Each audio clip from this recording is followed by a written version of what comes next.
Hello, everyone, and welcome back to another installment of reading you an excerpt of my favorite book to convince you to read it.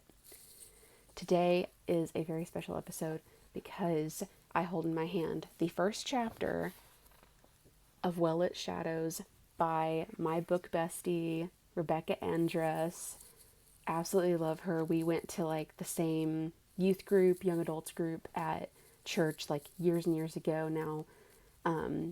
She lives in Oklahoma, and I had gone off to California to do BSSM and all the crazy things. And then we ended up reconnecting because we're both writers, and she is in the process of editing her debut novel. Basically, she's already written a bunch of other books, but it's she hasn't published them yet, but she's written a lot of different books. She's already kind of got a backlog ready, basically. But this is going to be her debut novel, and she is going to announce something really big on May the 6th. That's going to be the day that I publish this video. And she let me in on the secret a little bit early because I'm filming this on Saturday, May the 3rd. And she told me that I can tell you guys already that her big announcement is that the book is going to be published in August on the 22nd. So it's coming pretty soon. Yeah, really, really excited for that to come out. I actually got to read the entire book of Well-Lit Shadows last year as kind of a proofreader to kind of let her know if there was anything that was missing, to just kind of help her with the pacing of it. And I pretty much had no notes. Maybe there was some tiny little things that I kind of pointed out, but I pretty much had no notes. The entire time I was reading it, I was I had to keep consuming this book because it was so good. I feel like I hadn't read something it was so good. If you were in a reading slump, this book will get you out of it, because I wasn't really in a reading slump, but I mean, it got me through something. I don't know. It was amazing. So anyway, what is the book about? It is a love letter to the arts, because Bekah loves the arts. And it is the story of a young girl who is a writer as well. And she is commissioned by the queen of her enemy kingdom that she lives in to write a play about hope that will bring nationalism to, the country that they live in. And this girl has to decide whether or not she is going to write for the enemy kingdom and betray her home country, or basically die. What is she gonna do? And yeah. So I'm going to read to you the first chapter of Well-Lit Shadows. I'm really excited. Also, bear with me, Bekah, if you're watching this, I am sorry if I butcher any of the pronunciation of any of this, because I'm doing this in one go. This is kind of how we do it on this. So anyway, I'm going to be reading to you the first chapter of Well-Lit Shadows, and you're going to kind of get a little idea of what it's about. And for the book girlies out there who love to read based on vibes, it is basically Anastasia vibes with obviously there's theater and just the arts, and there's kind of very much the kind of Anastasia vibes, and then there's kind of a forbidden love type of thing, and there's a revolution, kind of I believe Bekah explained it as a rebellion, surprise rebellion, kind of similar to the Hunger Games, but also not like the Hunger Games, but kind of has those vibes to it. That's all I'm gonna say about the vibes, but yeah, that's it. All right, here we go. Chapter 1, we begin excuse me. We begin with a quote that she included by Ray Bradbury, and I will read that quote and then I will start. I intended my plays to be first entertaining and grand fun that will stimulate, provoke, terrify, and one hopes amuse, This, I think, is important. To tell a good story, to write the passion well on to the end. Let the residue come when the plays are over and the crowd goes home. Let the audience wake in the night and say, "Oh, that's what he's up to." Or the next day cry, "He means us. He means now. Our problems are delights and our despairs." Ray Bradbury. And now, chapter 1 of Rebecca Andress's amazing, stunning, glittering debut novel, Well It Shadows. I have looked like my enemies most of my life, dressing to their trends, eating their food, living in their streets. But this is the first time I have ever felt like a traitor. I have 2 months until the show premieres for the spring revel. 2 months to write a story, prepare the legendary Armun actors, create the sets, and have everything ready for opening night. Are you sure you mean me to do this? Are you sure you mean for me to do this? This isn't where I die, at least not today. I knew that if this were a summons to the Zamek for torture or execution, all parties would look more excited. Their indifference is a good sign for the longevity of my life, but I never could have imagined this. The war on rain has been raging for far too long. Queen Melina ignores my question. She looks me up and down, deciding if I will fit whatever part she is conjuring up. I concentrate on my feet, old boots sewn a few times over from wear. They have no way of knowing I am from rain, but still the stares of everyone in the room weigh my shoulders down, compressing my spine. Our people are getting tired. I want you to write something that will bring hope to Tahitian. A play that will reinforce our values and reinstate nationalism in an exhausted kingdom. Write hope, Demira lets off. My name from her mouth is a curse. The queen floats up the steps and sinks into the throne with a golden bat lurking atop it. The princess, who sits at her left, must favor the runaway king in looks. Skin paler than her mother's, about as interested in me as she would be a fly annoying her. A throne remains vacant to their right, waiting for the missing prince following in his father's footsteps. Though, unlike the long-gone king, the prince is planned to return in time for the spring revel. That will be all. You will start tomorrow. She dismisses me with a single nod. Lev, the man who brought me here from my neighborhood, the hovel, takes me by the arm and leads me back through towering doors and down the hallway. He is older, old enough to be my father, sun-worn and wrinkled, a bald head peeking out from beneath the top hat he wears. Our steps echo through the quiet hallways as I follow Lev through an opening to the right. Portraits hang from wallpapered walls, all done with a still hand and immense talent. We descend a set of stairs to ground level and out a back door of the Zamek. A stone path cleared of snow leads us to the forest line.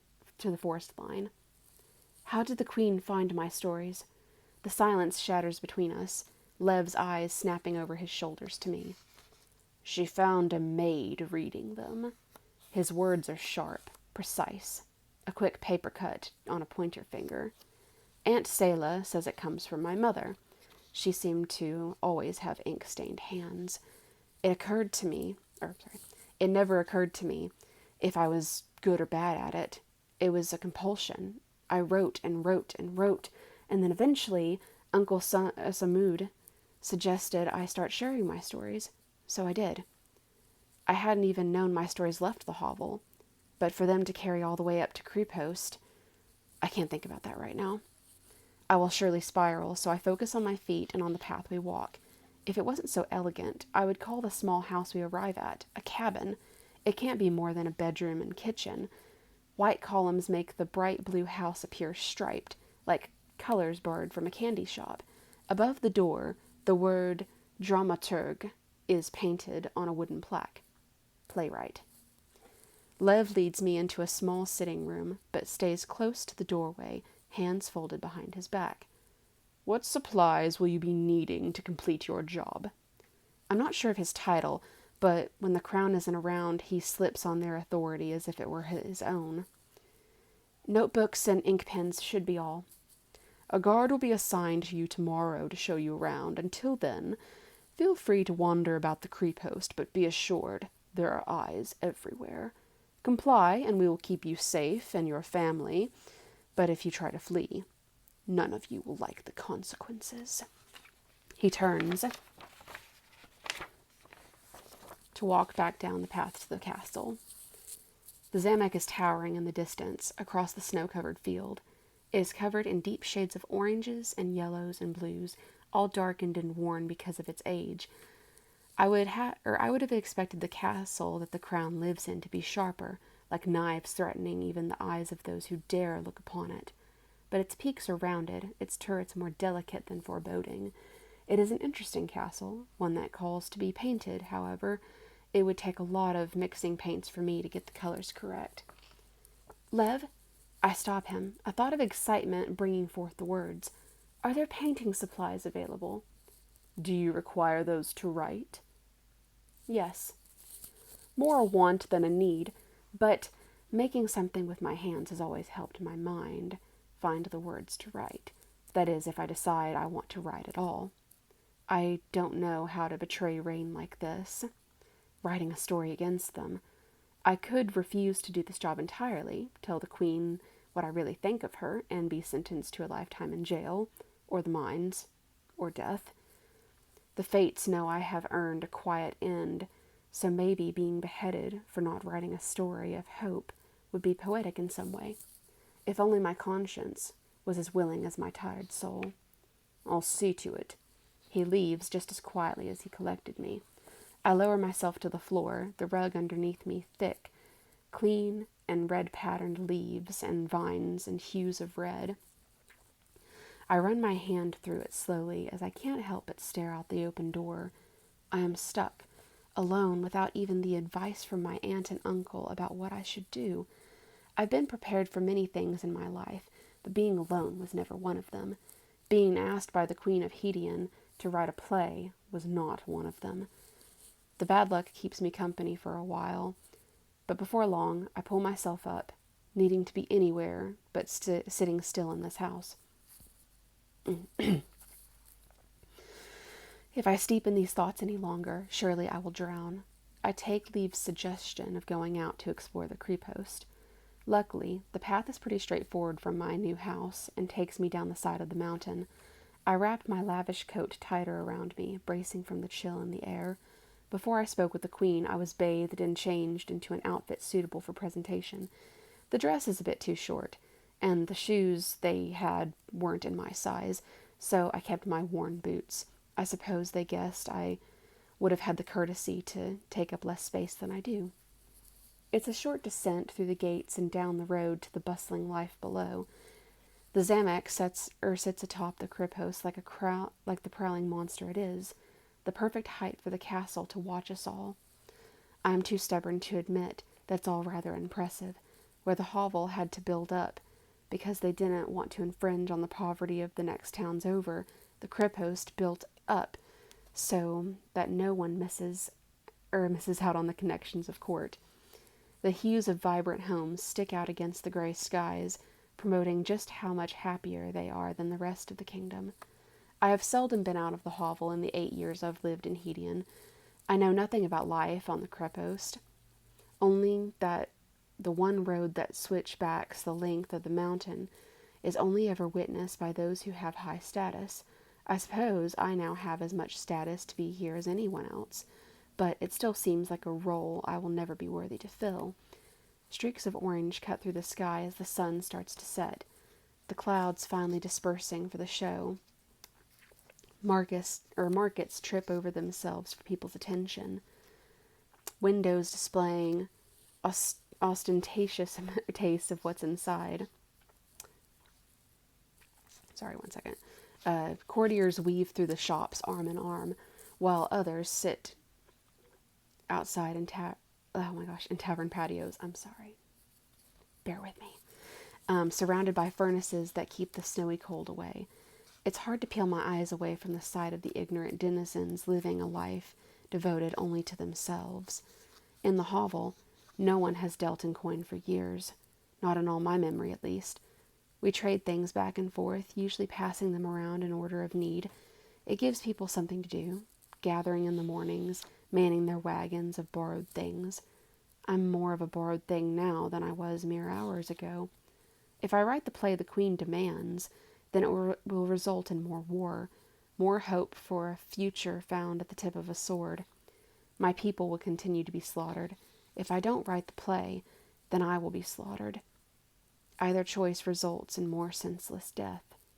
Unless I write the play and write of hope, but a different hope than the kind the Queen spoke of. Hope that will inspire conversation. Hope that maybe the Hedian citizens can be more than pigs raised for slaughter. Hope that this war no longer has to be their legacy. It will, most likely, still result in my death, but at least it won't be senseless. I always thought that when it came down to choosing between Rain and my own life, the decision would be easy. But staring death in the face is hard to accept him as a friend. It's hard to not be persuaded by the other side. The Armand Company is not only recognized around Hedian, but they have toured all over the world. The shows they turn out set the tone for the way of all theater productions. They're trailblazers and visionaries, top in their fields, handpicked by the crown. I had never daydreamed of working with them, for even such fantasies seemed out of my reach. Is the only way to work with them through submitting to the Queen's will? The choice between the two swings back and forth in my head like a pendulum, a clock ticking down the moments I have until I must decide. I write for Hedian or write for my own people. Write for Hedian or write for my own people. Back and forth in an annoying chant. I round a corner, crashing into someone, a man's chest. I stagger back, looking up at him. He is just as disheveled as I am. His hand goes to his chest where I hit him. My breath runs out of my lungs from the collision. We turned into each other, both hugging the wall as we came around. All that is good and divine.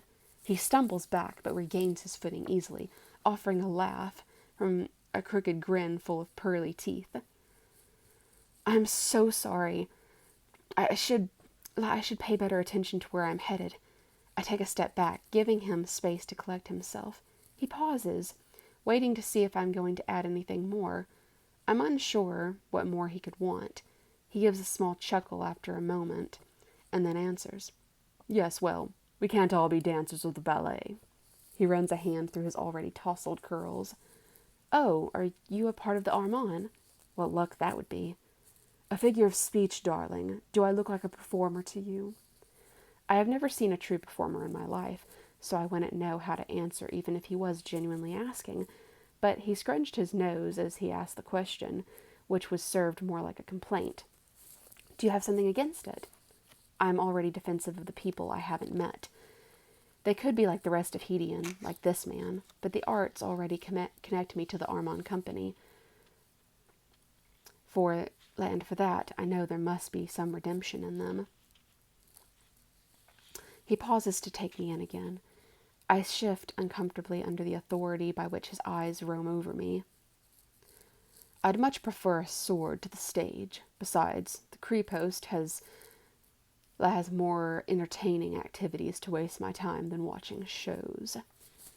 You sound like an expert in such matters. You've lived here a while, then. We are all servants of the crown, whether we live here or not. Might as well extract the benefits of court if we can. I'm not sure if it is the way his hair refuses to lie down, or the mischief in his uneven grin, but the mix of the two with his green eyes has struck my curiosity more than I would like to admit. Probably more than is safe. Well, once again I am sorry, and I promise to pay more attention to my surroundings. I hope I didn't do any permanent damage. I start back down the road, toward a flower stand far in the distance and away from my potentially deathly curiosity. You're not from court. He doesn't let me go so easily, matching my stride down the cobblestone. What gave me away? Most girls in court pride themselves in letting their dresses wear them. You, on the other hand, wear your dress. A compliment or criticism, I am not sure which. He doesn't look at me when he speaks. The natural lean to his back makes him come across as perpetually uninterested. I am not sure I can bask in all that the court has to offer, knowing how these luxuries were obtained. Careful. Those words border on treason, he warns, but with an ease which betrays the fact that it wouldn't concern him, even if it was outright treasonous. It's a fine line, and you don't grow up where I did without learning how to walk the high wire.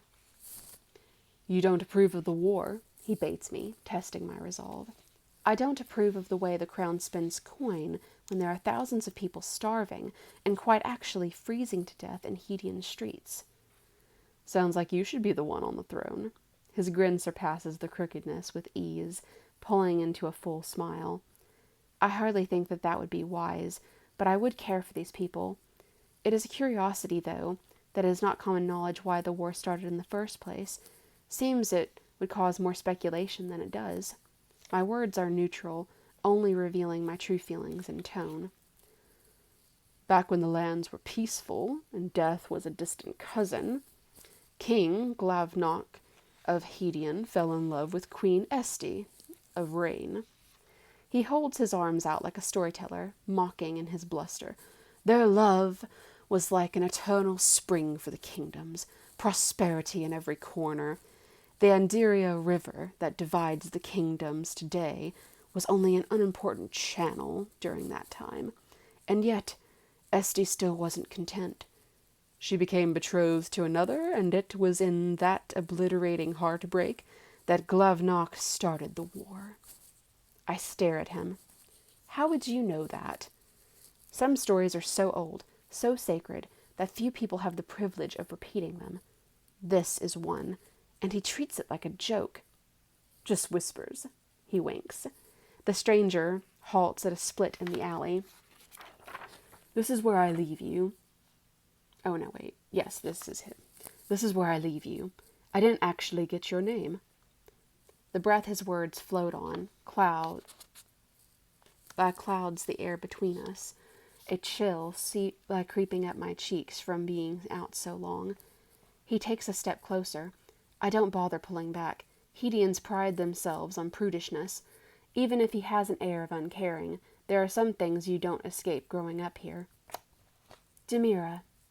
His eyebrow raises. Another grin. Very nice to meet you, Demira.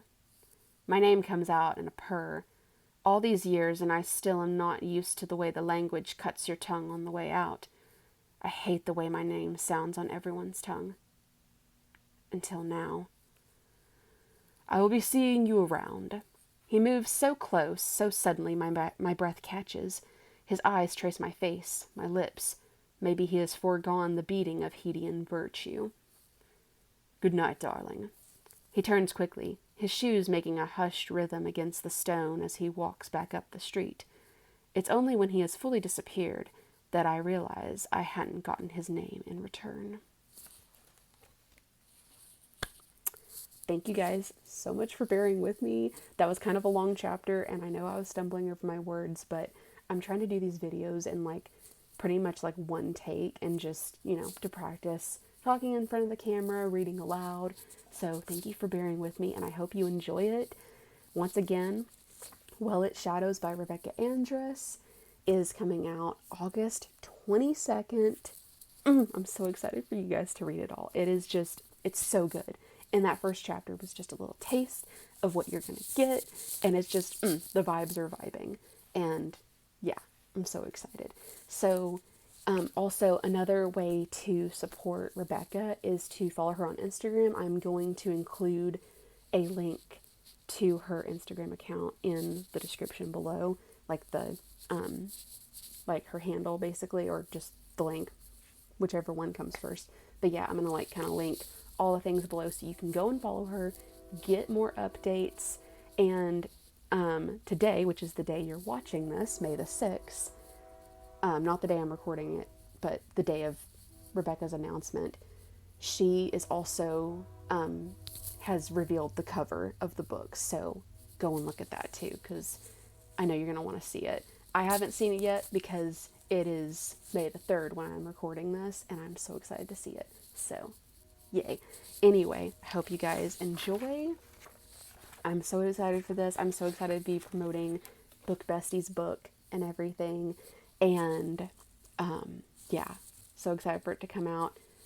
And let me know, would you read this? You better be saying yes down in those comments, because this book is amazing. I think the first words that the first words that I said to Bekah after I finished reading the book, I messaged her and I was like, you have a hit on your hands. Like, you have a bestseller.